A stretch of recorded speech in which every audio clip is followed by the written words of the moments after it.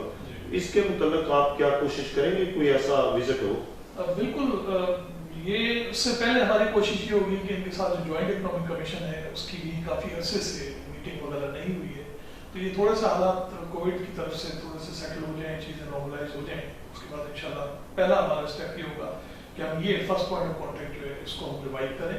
کیونکہ آپس میں بیٹھ کے ڈسکس کر کے بہت ساری چیزیں سارٹ آؤٹ ہو سکتی ہیں، بہت سارے ایشوز ہیں جو ان کے ساتھ ہمیں ٹیک اپ کر رہے ہیں ہائیسٹ لیول پہ، تو یہ پہلا اسٹیپ ہے، اور اس کے بعد پھر ہم کسی ایکسچینج آف وزٹ کی طرف انشاءاللہ دیکھیں گے۔ کافی ٹائم ہو گیا، 13-14 سال ہو گئے، ہماری طرف سے بھی وزٹ نہیں ہوا، ان کی طرف سے بھی کوئی وزٹ ہائی لیول پہ نہیں ہوا ہے۔ گزشتہ سفیر پاکستان جناب خالد عثمان قیصر صاحب نے کہا تھا کہ جو سابقہ بلڈنگ ہے سفارت خانے کی، وہ چونکہ پاکستان کی ملکیت ہے، وہاں پہ بچوں کے لیے جو یونان میں مقیم پاکستانی برادری ہے جن کے بچے یہاں پہ جوان ہو رہے ہیں، پڑھ رہے ہیں، تو اردو لینگویج کے لیے یا درس و تدریس کے لیے وہاں کوئی ایسا سلسلہ ہو سکتا ہے کہ وہاں بچوں کو اردو تعلیم دی جائے؟ میرا خیال ہے کہ یہ تھوڑا ایک مشکل پروسپیکٹ ہے، اس کی وجہ یہ ہے کہ اردو صرف اردو سکھانا جو ہے وہ کوئی ایسا نہیں ہے، ہمارے پاس ابھی اس چیز کی بھی میرا خیال ہے زیادہ وہ نہیں ہے کہ کتنے بچے جو ہیں وہ اسکول گوئنگ ہیں اور کتنے بچے انٹرسٹڈ ہیں اردو پڑھنے میں۔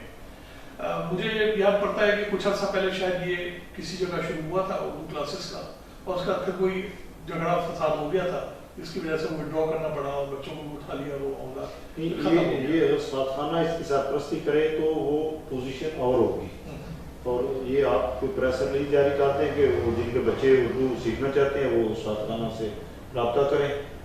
میرے پاس یہ سجیشن آئی ہے، اس پہ ہم دیکھتے ہیں، اس کو ورک آؤٹ کرنا پڑے گا، کیونکہ اس میں 2-3 چیزیں ہیں۔ ایک تو یہ جو سفارت خانے کی پرانی بلڈنگ ہے وہ اب مجھے نہیں پتا آپ نے دیکھی نہیں، لیکن وہ کافی خراب خستہ حال میں ہے، اور اس کو تھوڑا سا رینوویٹ کرانا پڑے گا کہ وہ قابل استعمال ہو سکے۔ پھر یہ کہ بجلی پانی گیس تو ساری چیزیں اس کی بند کروا دی تھی، استعمال نہیں ہو رہا تھا، تو اس کی صفائی وغیرہ کروانا، یہ ساری چیزیں ریسٹور کروانا، یہ بھی کرنا پڑے گا، اور اس کے لیے گورنمنٹ سے ہی اپروول لینا پڑے گا کہ جی ہم اس کو اس مقصد کے لیے استعمال کرنا چاہتے ہیں، تو اس کے لیے تھوڑا سا پہلے ورک کرنا پڑے گا۔ اس علاقے میں اگر اتنی ہماری پاکستان کی وہ ملکیت ہے، بہت اچھا علاقہ ہے، اگر وہ خالی رہے گی تو اس کا کچھ نہ کچھ تو خالی رہنے سے بہتر ہے کہ ہم اس کا آپ ٹھیک کہہ رہے ہیں کہ اس طرح کی چیز بہتر ہے کہ وہ انڈر یوٹیلائزیشن ہو یا وہ ڈسپوز آف ہو جائے۔ ڈسپوز آف اس لیے نہیں ہو رہی ہے کہ ابھی مارکیٹ بہت ڈاؤن ہے، تو اس کی جو ویلیو ہوگی اس سے بہت کم پیسہ شاید آفر ہو، لیکن اس میں ہم اپنا کام ہم نے شروع کر دیا۔ ہم 3 آپشن جو ہے گورنمنٹ کے حوالے کر رہے ہیں، بھیج رہے ہیں کہ جی یہ 3 ہماری سجیشنز ہیں، اور اس میں ایک اس کی یوٹیلائزیشن کے بارے میں بھی ہے، تو لیٹس سی کہ وہاں سے کیا ہمیں اس کا اپروول آتا ہے، کیا وہ کہتے ہیں کہ آپ کس ڈائریکشن میں اس کو ورک آؤٹ کریں گے، تو اگر ایسا ہوا اپروول ملتا ہے اور کوئی ایسی چیز شروع ہوتی ہے تو انشاءاللہ اس کو دیکھا جا سکتا ہے۔ اب آپ کے حوالے سے 1-2 سوال، کیا آپ بچپن میں شرارتی تھے؟ نہیں، میں اتنا زیادہ شرارتی نہیں تھا، گھر کے اندر بہن بھائیوں میں تو شرارت چلتی رہتی تھی۔ کوئی ایسی شرارت ہو جو آپ کو ابھی بھی یاد ہو؟ یہ مشکل سوال ہے، آپس میں اپنی جو بچوں لڑکپن میں اور اس میں وہ چیزیں چلتی رہتی تھی ہماری، جیسے لڑکپن تو نہیں کہنا چاہیے، وہ تو خاصی میچور ایج تھی، شرارتیں تو ویسے چلتی رہتی ہیں اپنے دوستوں وغیرہ کے ساتھ، بٹ جو نون شرارتیں تھیں اس میں آپ کو صرف ایک قصہ بتا دوں کہ ہمارے ایک دوست تھے، کراچی گئی تھے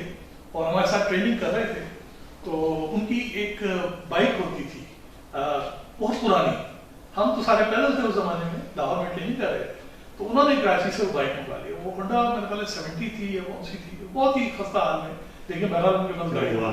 اب ہم جب ان سے کہتے ہیں کہ یار مجھے بٹی جانا ہے تھوڑی دیر کے لیے دے دو، تو بڑے نخرے کرتے تھے کہ یار یہ تو اس کو دیکھو آرام سے چلانا اور بریک نہیں لگانا اور یہ نہیں کرنا، یا تو وہ دیتے نہیں تھے، منع کر دیتے تھے، یا وہ نخرے بہت کرتے تھے، تو ایک دن ہم نے پروگرام بنایا کہ اس کی بائک غائب کر دیتے ہیں، تو اب وہ غائب کرنے کی جگہ تو کوئی ایسی تھی نہیں، خیر ہماری 5-6 باتھ رومس تھے کمیونٹی باتھ روم کہلاتے تھے، کامن، ہم کسی طرح اس کو باتوں میں لگا کے ایک ہمارا دوست دوسری طرف لے گیا، باقیوں نے کیا کیا اس کی بائک اٹھا کے ہم 2nd فلور پہ لے گئے، اور 2nd فلور میں باتھ روم کے اندر ہم نے ایسی یوں کر کے کھڑی کر کے نا اندر سے کنڈی لگا کے تو اوپر سے ٹاپ کے باہر آ گئے۔ اب ان کی بائک آئی، اب یہ پریشانی میری بائک ادھر گئی، پہلے تو انہوں نے ڈھونڈا کھانا سب جگہ جہاں بائک کھڑی تھی، بائک نہیں ملی، پھر یہ آئے, ہم سب کو ان کو پتا تھا کہ 2-4-5 لوگ جو ہیں شریف ہیں, انہوں نے کیا, وہ میرے پاس ہے, مجھے کہتے ہیں تو نے میری بائک نہیں, میں نے کہا میرے پاس کہاں ہے, تم چابی دی تھی کیا؟ تو نہیں, مجھے پتا ہے تم ہی لوگوں نے رائڈ کی, کہاں ہے میری؟ ایک دن گزر گیا, 2 دن گزر گیا, اس کا زمانہ میں وارننگ دی, اب ہم جا رہے ہیں پولیس میں رپورٹ کرانے, تم لوگ پس ہو گئے. کہ وہ معاملہ بہت سیریس ہو گیا, تو پھر ان کو بتایا کہ تم نے سب جگہ دیکھ لی, کہتا ہے میری بائک ہے نہیں, کوئی چوری کر کے لے گیا, تم لوگوں نے چوری کروائی. میں ان کو بتایا کہ تم باتھ روم وغیرہ تو چیک کرو. تو پھر جا کر میں نے باتھ روم میں دیکھا, اور وہ ایک باتھ روم مسلسل لاک پایا, تو میں شام کو اس باتھ روم کے اندر وہ بائک خیر اوپر سے جھانکا تو ان کو بائک اپنی ملی. اس کے بعد سے انہوں نے ہمارے ساتھ کافی دیر تک وہ بالکل کٹ آف رکھا, لیکن پھر آہستہ آہستہ وہ نارمل ہوئے. تو اس طرح کی شرارتیں جو ہیں وہ. آپ کا روزمرہ کا وقت کیسے گزر رہا ہے ادھر گریس میں؟ جی گریس میں بہت اچھا. ابھی تک تو کیونکہ ہمارے جو سیٹل ڈاؤن ہونے کا پروسیس تھا, آپ کو پتا ہے 1.5 سال سے ویسٹرن کوئی نہیں تھا, تو جگہ بھی کوئی نہیں تھی. میں جب آیا تو کچھ عرصے مجھے کنٹریلی اکوموڈیشن لینی پڑی, اور اس کے بعد جب یہ تھوڑا لاک ڈاؤن وغیرہ کھلا تو پھر اپنی جگہ اپنا گھر دیکھ کے اس میں شفٹ ہوئے. تو بس ابھی تک وہ پروسیس ہی چل رہا تھا چیزیں سیٹل کرنے میں. 2 مہینے کے بعد کنٹینر آیا, پھر وہ سامان آیا, کھلا, آہستہ آہستہ چیزیں اپنی جگہ رکھی. تو اب جا کے یہ ہے کہ اس کام سے ہم فارغ ہوئے ہیں, تو اب ملنا ملانا اور وہ سب کچھ کرنا ہے. تو ابھی تک تو بالکل ٹائم کا پتہ نہیں چلا, نہ میں کسی اور جگہ گھومنے بھی نہیں کیا, نہ کہیں اور کیا. اب تک جو بھی تھا شاپنگ سینٹر, چیزیں خریدی, گھر لے آئے, گھر میں رکھی, گھر کی چیزوں کو سیٹ کیا اپنی جگہ. اب تک تو وہ روٹین چل رہا ہے. ایمبیسی میں کتنا ٹائم گزرتا ہے؟ ایمبیسی میں میرے خیال ہے 6 گھنٹے 5-6 گھنٹے ہو جاتے ہیں. فیملی کو بھی ٹائم دیتے ہیں؟ بس واپس جا کے پھر یہ کہ تھوڑا چائے وغیرہ پی لی, 1-8 گھنٹہ واک کر لیا, واک کرنے کے بعد پھر فیملی کے ساتھ. تو ایک آخری پیغام ہمارے چینل کی وسادت سے پوری پاکستانی کمیونٹی کو کیا پیغام دیں گے؟ کمیونٹی کے لیے تو میرے خیال ہے سب سے مؤثر پیغام تو یہی ہے کہ اپنے اندر جب تک آپ اتحاد پیدا نہیں کریں گے, اپنی اندر یونٹی کو نہیں لے کے آئیں گے, کوئی آپ کی عزت نہیں کرے گا. انڈیویجولی آپ رہیں گے, آپ کو وہ مقام نہیں ملے گا جو آپ ڈیزرو کرتے ہیں. 40,000 کے قریب کسی ملک میں ہونا, اور خاص طور پر ایسے ملک میں ہونا جس کی ٹوٹل آبادی جو ہے وہ 1 کروڑ کے قریب ہو, 40,000 ایک بڑا نمبر ہے. 11 ملین, 1 کروڑ 10 لاکھ. تو اس میں 40,000 ایک بڑا نمبر ہے, اور وہ بھی 40,000 فارمرز اگر ہوں, اور وہ بھی ایسے لوگ ہوں جو محنت کش ہوں, کام کرنے والے ہوں, جن کو local administration, local police appreciate کرتی ہے ان کے کام کو, تو ان کو اگر وہ جائز مقام نہ ملے تو ہمارے لیے افسوس کی بات ہے. یہ صرف اس صورت میں ہو سکتا ہے کہ ایک دوسرے کی جڑیں کاٹنے کے علاوہ, ایک دوسرے کو ایکسپلائٹ کرنے کی بجائے اگر یہ مل جل کے کام کرے. اگر یہ ایسوسیشن والے, اتنی ساری ایسوسیشن ہیں, یہ مل کے ایک پلیٹ فارم پہ اپنے لوگوں کی بہتری کے لیے کام کریں, کہ کسی کو اگر جاب کی ضرورت ہے اس کو جاب میں فیسیلیٹیٹ کر دیں, کسی کو لینگویج کی پرابلم ہے, کورٹ میں, کچہری میں, کسی جگہ اس کو وہ لینگویج کی پرابلم جو ہے اس کی ریزالو کر دیں. آپ اس میں سے چند ایک لوگ جو بہتر زبان بول سکتے ہیں. جن لوگوں کو امیگریشن کے ایشوز ان کو نہیں پتا, ان کی نالج نہیں ہے, ان کی ہیلپ کر سکیں, تو وہ چیز زیادہ بہتر ہوگی بجائے اس کے کہ شام کو بیٹھ کے ایک دوسرے کے خلاف باتیں کریں, ایک دوسرے کی جڑیں کاٹیں, ایک دوسرے کو ایکسپلائٹ کریں. ان چیزوں سے کمیونٹی ویک ہوتی ہے, اور کوئی خود بھی اپنے اندر بھی عزت نہیں رہتی, اور لوکل جو ہے وہ بھی عزت نہیں کرے. لیکن اگر یہی ایک یونٹی کی صورت میں کوئی کام کرتے ہیں, اچھا کام کرتے ہیں, سب لوگ اس کو اپریشیٹ کرتے ہیں, سب لوگ اس کو دیکھتے ہیں, ایکنالج کرتے ہیں, اپریشیٹ کرتے ہیں. پوری پاکستانی کمیونٹی کی طرف سے ساری پاکستانی کمیونٹی کی خواہش تھی کہ جیسے سابقہ سفیر پاکستان خالد عثمان کیسر صاحب گھل مل جاتے تھے کمیونٹی میں, اور وہ بچوں کی طرح سب, بلکہ یہاں تک کہ عید والے دن انہوں نے بچوں کے ساتھ عید نہیں گزاری تھی. وہ یہاں ایک حادثہ ہو گیا تھا, تو آگ لگی تھی, انہوں نے وہاں عید ہمارے گاؤں میں انوفیتا میں ادا کی, اور ان بچوں کے ساتھ عید گزاری وہاں پہ. کیا یہ ہماری کمیونٹی کی خواہش ہے کہ آپ کا وہ